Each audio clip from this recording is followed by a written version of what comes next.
broken and she's pretty bad shape. But you know what? I'm going to bring her home.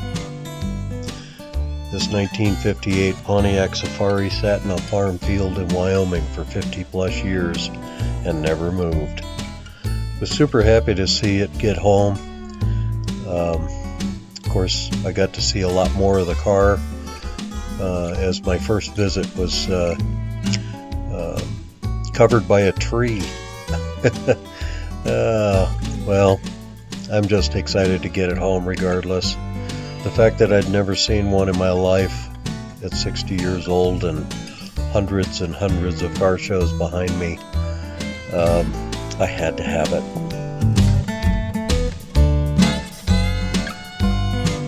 The fact that I've never seen one in my life, it's kind of coincidental. I happened to run into somebody the night I bought this car in town here where I live, who had a 58 Pontiac Bonneville convertible that was just a beautiful car.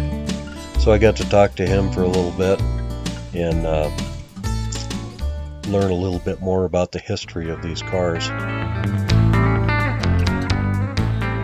As you can see by the rear quarter on the driver's side, this car had been hit at one point, and I think that's what caused it to be parked for so many years in that Wyoming field.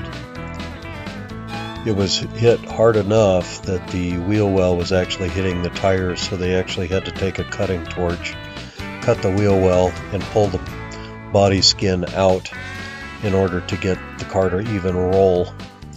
So, needless to say, I got some work ahead of me.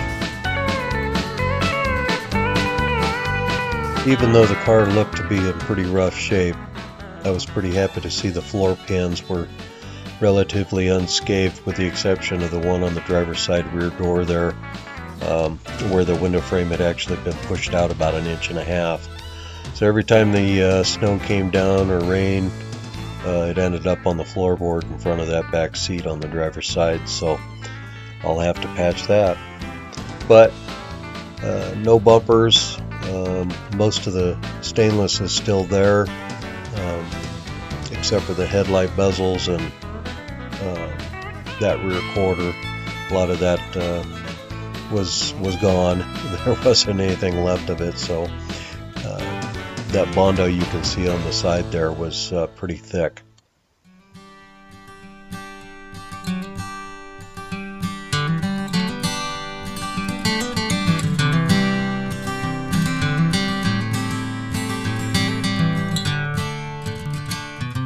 We had quite a bit of fun trying to get this thing off the trailer with the old tires that were on it.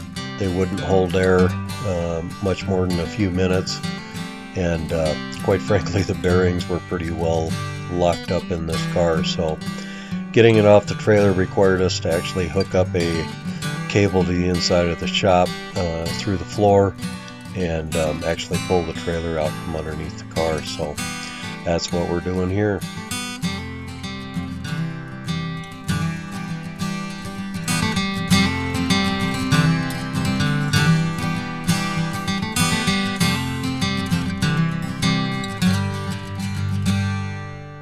Well, and there she sits, damage and all, sitting in my driveway, ready to start cleaning out. Boy, I was dreading that. This thing was so dirty inside, and yeah, not much left of the carpet.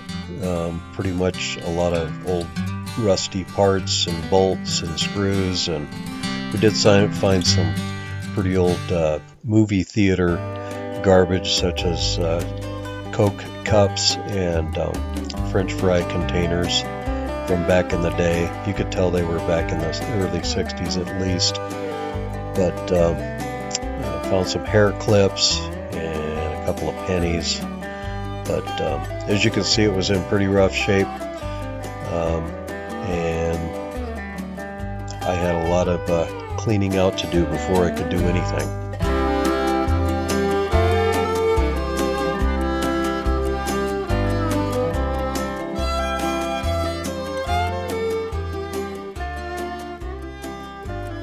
Well, definitely appreciate you guys following along, and we'll try to post out some more videos here soon. You guys all take care.